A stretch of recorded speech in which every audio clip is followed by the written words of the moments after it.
j'hésite entre un métier raisonnable et un autre qui a l'air sympa mais qui est un peu plus risqué.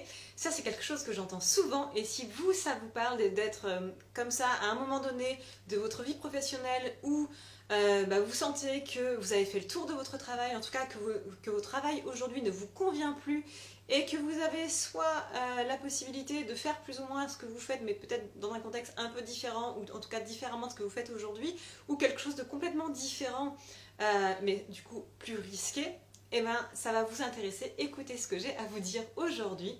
Bonjour à tous, j'espère que vous allez bien. J'ai mon chat qui n'arrête pas de miauler, donc j'espère qu'il ne va pas trop nous interrompre. Alors, hop, je reviens. Donc, quand je parle avec des personnes qui sont notamment qui ont 15-20 ans d'expérience, qui ont exercé un métier ou plusieurs métiers, en tout cas un type de métier pendant plusieurs années, et qui ne se retrouvent plus dans ce métier-là, qui ont envie de changer, souvent, quand elles me parlent, la première chose qu'elles me disent, éventuellement, ce que je pourrais faire, c'est refaire ce métier-là, soit différemment, donc soit dans une autre entreprise, ou peut-être le faire en tant que freelance, comme ça, j'enlèverai certains inconvénients, ou peut-être que moi, ce qui me plaît pas dans ce métier-là, c'est cette partie-là, donc si j'envisage de travailler que sur la partie que j'aime bien, ça pourrait être possible, donc en gros, l'idée, c'est de faire à peu près la même chose que ce qu'elles font aujourd'hui, et en ajustant un petit peu. Et forcément, c'est quelque chose qui est très sécurisant parce que c'est un métier qu'elles savent déjà faire. Elles sont compétentes, les compétences sont reconnues. Et donc, du coup, le salaire va aussi être à hauteur de leurs compétences. Et puis, quand je commence à échanger, à approfondir un petit peu leur discussion, souvent, j'ai même pas en général besoin d'approfondir, derrière, il y a la chose qui me vient, enfin qu'on me dit après, c'est mais sinon, j'ai pensé à autre chose. Mais ce qu'il y a, c'est que c'est complètement différent de ce que j'ai jamais fait ça, donc je sais pas si je vais être compétente. Donc par exemple, j'ai beaucoup ça chez les cadres, soit qui ont travaillé dans le juridique, soit dans les RH, soit dans le marketing, et qui me disent ah mais sinon j'ai bien pensé à être soit prof de yoga, soit prof de danse, soit faire de la photo, soit travailler pour des enfants.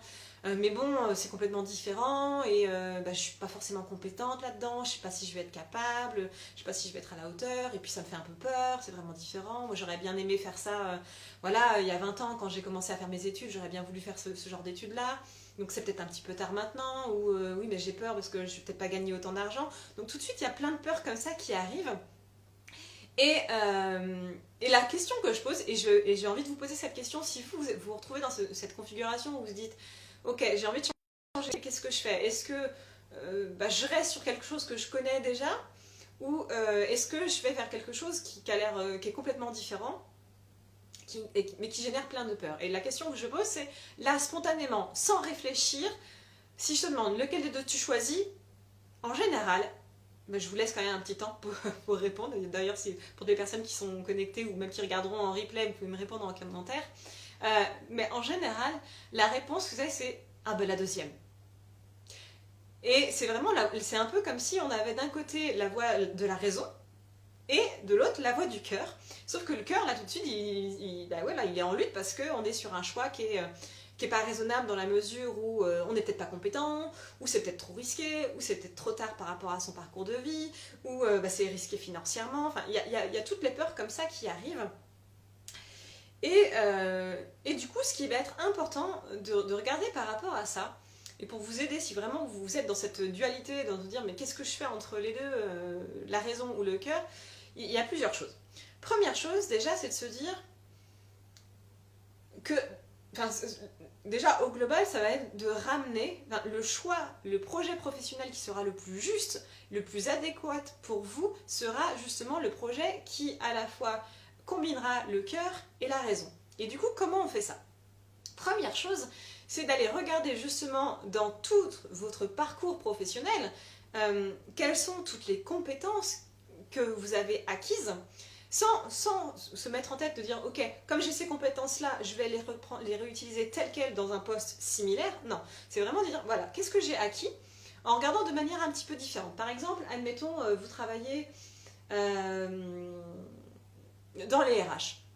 Vous travaillez dans les RH, dans des compétences, il va y avoir le savoir écouter, savoir échanger, savoir peut-être négocier aussi. Ça, écouter, discuter, négocier, c'est des choses qui sont complètement transposables sur d'autres métiers. Donc c'est vraiment d'aller identifier toutes ces compétences que vous avez acquises à la fois au niveau professionnel, mais aussi personnel, parce que votre parcours de vie personnel vous a donné des compétences. Peut-être que vous avez un vécu particulier, je sais pas, peut-être que vous avez été confronté, je sais pas, là, je dis vraiment au hasard, à la maladie d'approche, eh bien ça a pu vous donner des compétences comme je sais pas, développer l'empathie ou la patience ou le don de soi. Il peut y avoir des compétences qu'on développe par rapport à des expériences personnelles. Elles sont très importantes.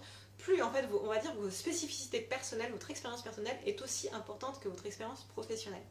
Donc vraiment, la première chose, d'aller ressortir finalement toutes ces compétences que vous avez qui peuvent finalement aller nourrir un projet qui est complètement différent de celui que vous avez identifié. Donc de nourrir cette fameuse deuxième piste qui paraît un peu plus risquée. Ça, c'est une chose. Ensuite, ce qui va être important de regarder, c'est de faire un travail, on va dire, de nettoyage sur toutes ces peurs. Parce qu'on voit bien que là, la deuxième piste, qui était vraiment la piste de cœur, elle est freinée par justement la raison, la peur, le syndrome de l'imposteur, peur de ne pas être capable, donc on a quelque chose autour de la confiance en soi, on a la peur de ne pas gagner assez d'argent, donc là on est sur le rapport à l'argent, on a...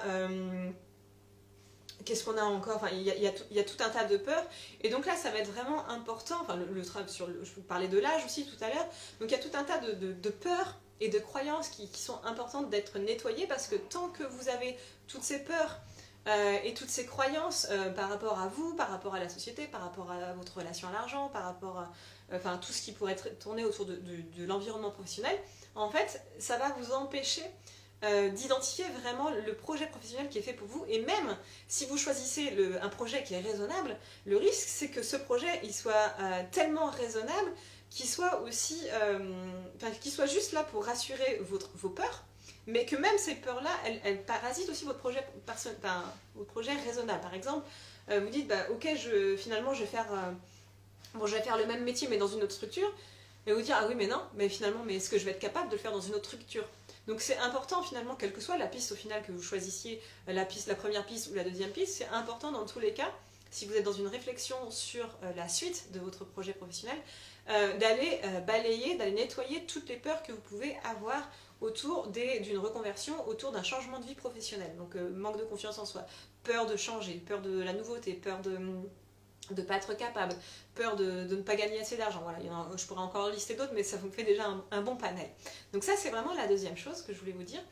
Et l'autre chose, en fait, qui me paraît vraiment importante, et c'est pour ça que je vous disais tout à l'heure, finalement, votre projet parfait, c'est celui qui va à la fois combiner la raison et le cœur, c'est que dans toute la réflexion que vous devez faire par rapport à votre projet professionnel, c'est vraiment d'identifier finalement qu'est-ce qui vous plaît dans la première piste, pourquoi elle vous attire, mais aussi qu'est-ce qui vous plaît dans cette deuxième piste, en quoi elle va plus répondre à vos valeurs, en quoi elle va plus répondre à ce qui vous anime aujourd'hui, qu'est-ce qui vous donne envie aujourd'hui, qu'est-ce qui vous pousse pourquoi il y a cette petite voix qui vous parle de ça, d'aller creuser, d'aller vraiment gratter, d'aller explorer tout ça, et parfois en explorant et justement en ressortant les compétences dont on parlait tout à l'heure, en explorant quelles sont les valeurs que vous avez envie d'aller chercher en travaillant sur une autre piste qui est complètement différente mais a priori plus risquée, en fait peut-être qu'il va y avoir une troisième piste, une quatrième piste qui va se dessiner, c'est même sûr d'ailleurs, souvent il y a quelque chose où en tout cas les deux pistes de départ sont différentes, et donc c'est vraiment ce travail qui est important à faire pour vous, d'aller vraiment creuser dans chacune de ces deux axes pour peut-être faire émerger quelque chose de complètement différent et qui va vraiment correspondre finalement à ce qui est fait pour vous, à votre métier idéal, à la façon dont vous avez envie de vivre au niveau personnel et au niveau professionnel. Coucou Charlotte. Et donc tout ça, c'est ce qu'on va faire dans l'école pour trouver sa voie. Donc je vais peut-être reparler un petit peu de l'école parce que peut-être que tout le monde n'a pas suivi. Puis en plus avec les vacances et tout, j'ai fait une grosse pause. Donc l'école pour trouver sa voie, on démarre le 17 janvier. Et alors pour qui c'est? Alors c'est pour les personnes qui ne se retrouvent plus dans leur travail, soit parce qu'elles en ont fait le tour, elles s'ennuient, ou parce que le rythme ne leur convient pas, ça ne permet pas, enfin, la charge est trop élevée, ça ne leur permet pas de profiter de leur vie personnelle. Enfin, il y a énormément de raisons. Ou alors peut-être que ça ne permet pas de vivre où vous avez envie de vivre. Peut-être qu'aujourd'hui vous êtes à Paris et vous avez un métier qui se trouve principalement à Paris, mais vous avez envie de changer de ville. Et donc la question c'est, ok, mais qu'est-ce que je fais derrière? Donc l'école pour trouver sa voie, c'est un accompagnement justement qui est là pour vous aider à trouver le métier qui est fait pour vous et pour vous aider à initier ce changement de vie professionnelle, à mettre en place cette nouvelle vie professionnelle. Et comment ça va se passer? On va traverser ensemble 4 étapes pendant 3 mois. La première étape, on va être vraiment sur moi, ce que j'appelle la révélation. On va être justement, tout à l'heure je vous parlais de toutes ces compétences que vous avez acquises de par votre expérience personnelle ou de votre expérience professionnelle. On va aller justement ressortir toutes ces compétences, les compétences que vous avez, les dons, les talents naturels, où est-ce que vous êtes vraiment bon naturellement. On va ressortir votre unicité, qu'est-ce qui fait de vous une personne unique qui va être justement adaptée pour un métier unique. On va ressortir la façon dont, pareil, dans votre unicité, comment vous travaillez, comment vous avez envie de vivre, comment vous avez envie que s'organise votre vie professionnelle, dans quel type d'environnement, avec quel type de personnes, sur quelle problématique. Donc ça, c'est la première partie. La deuxième étape qu'on va faire, c'est ce qu'on va faire, on va être en mode exploration. En fait, on va aller regarder un petit peu qu'est-ce qui vous ferait rêver? En fait, là, on s'autorise, vous voyez, tout à l'heure, je vous parlais de ces deuxièmes pistes qui sont moins raisonnables. Et bien, on va aller vraiment pousser justement toutes ces pistes que vous avez, les raisonnables, les pas raisonnables. On explore tout, sans contrainte. Et on va aller regarder en parallèle de ça un peu le fil conducteur. En fait, moi, ce que j'appelle la vocation, votre vocation. Alors, c'est pas quel métier est fait pour moi, c'est plutôt quel est le fil conducteur pour moi de toutes vos actions, que ce soit professionnelles ou personnelles. Il y a un socle commun. Et ce socle commun, c'est ce qui est intéressant, c'est ce qui vous permet aussi de définir les métiers qui sont faits pour vous. Donc ça, c'est vraiment dans la deuxième partie. Et la troisième étape, on va être ici, finalement, ça va être comme un entonnoir. On croise la toute première partie qui était sur votre unicité, vos talents, qui vous êtes, avec les pistes sur qu'est-ce qui vous fait rêver, qu'est-ce qui vous attire. Et la troisième étape, on va aller confronter tout ça avec les besoins du monde. Parce que oui, c'est bien joli d'être intéressé par quelque chose, mais si derrière il n'y a pas une attente, vous ne serez pas payé parce que personne va demander vos services. Donc l'idée, c'est d'aller regarder dans tous les besoins du monde, qu'est-ce qui vous fait vibrer, quelles sont les causes qui vous motivent, quels sont vos centres d'intérêt, qu'est-ce qui vous anime. Et c'est ça qui va nous amener à une ou plusieurs pistes de projets professionnels qu'on va aller valider, tester, invalider. Et dans la dernière étape, une fois que justement qu'on aura défini un ou deux pistes, toujours notre entonnoir, on va aller concrétiser tout ça. Donc là, la dernière étape, une fois que vous avez identifié ce projet professionnel, eh bien, on définit un plan d'action pour le mettre en place. Et dans ce plan d'action, il y a un calendrier. Alors, c'est pas forcément des mots sexy, enfin, ça dépend. Il y a des personnes qui aiment bien, d'autres moins. Mais il y a tout un schéma de calendrier. Est-ce que vous avez envie de faire ça sur 6 mois, sur 1 an, sur 2 ans, sur 5 ans? Comment on met ça en place? Est-ce que ça se fait en parallèle de votre projet actuel? Enfin, de votre travail actuel? Est-ce que vous négociez une rupture conventionnelle? Est-ce que vous mettez au 4/5e? Est-ce que vous prenez un congé sabbatique pour tester? Voilà, toutes ces choses-là, c'est ce qu'on va déterminer dans la dernière phase pour que vous sortiez vraiment de cet accompagnement avec une idée claire du métier qui est fait pour vous, de votre prochain projet professionnel, et que vous vous sentiez confiant, serein, et que vous sachiez comment concrètement tout ça va se mettre en place.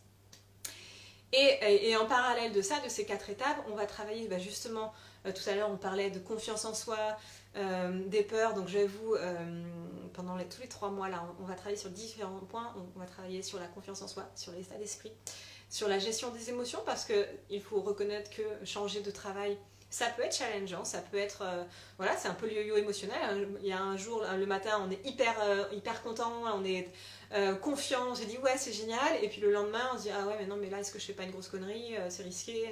Donc on travaillera sur la gestion des émotions, sur l'énergie, troisième pilier, parce que l'énergie il en faut forcément, aussi pour faire face à ces yo-yo émotionnels.